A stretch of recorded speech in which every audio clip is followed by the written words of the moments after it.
Friends, मैं बबीता निषाद आप लोगों का चैनल पर स्वागत बंदन अभिनंदन करती हूँ और आप लोगों से साविना निवेदन करती हूँ कि आप लोग हमें ज़्यादा से ज़्यादा सब्सक्राइब कीजिए, फॉलो कीजिए और आदर सम्मान को बनाए रखिएगा प्लीज़।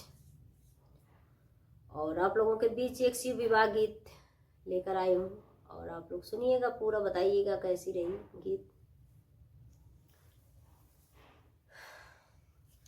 गाय के गोबर पियर माटी गज मोती चौका पुराय जी। गाय के गोबर पियर माटी गज मोती चौका पुराय जी। चौके चढ़ी बैठल शिव महादेवा, देवलोक गैले हर साय जी। चौके चढ़ी बैठल शिव महादेवा, देवलोक गैले हर साय जी। जगमग जगमग कलशा के ज्योति, मोती झरेला चारों ओर जी। जगमग जगमग कलशा के ज्योति, मोती झरेला चारों ओर जी। गौरा ब्याहन अइल श्री महादेवा, तीनों लोक भैले उजियार जी।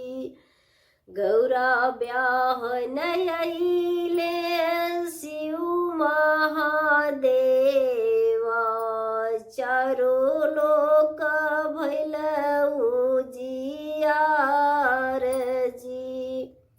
ब्रह्मा जी बैठे वेद उचारे, सखी सब गावे मंगल चार जी।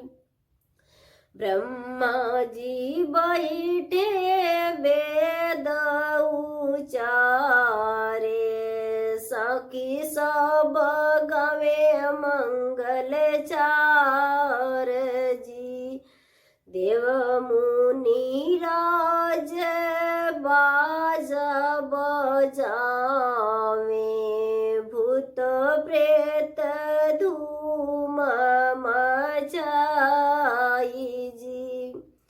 देव मुनि राज बाजा बजावे, भूत प्रेत धूम मचाई जी।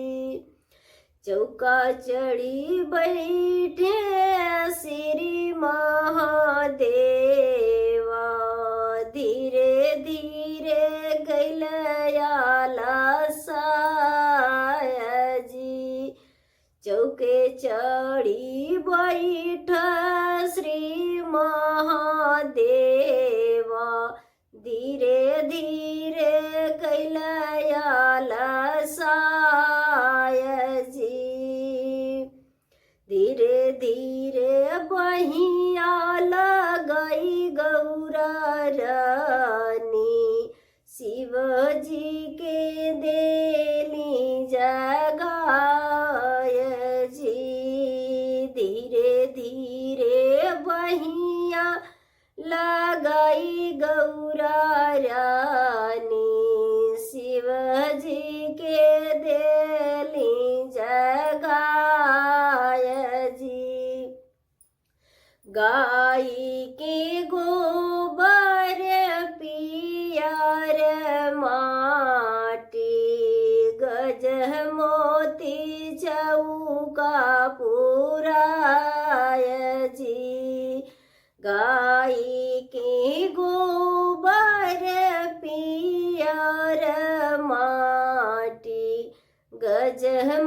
मोती चौका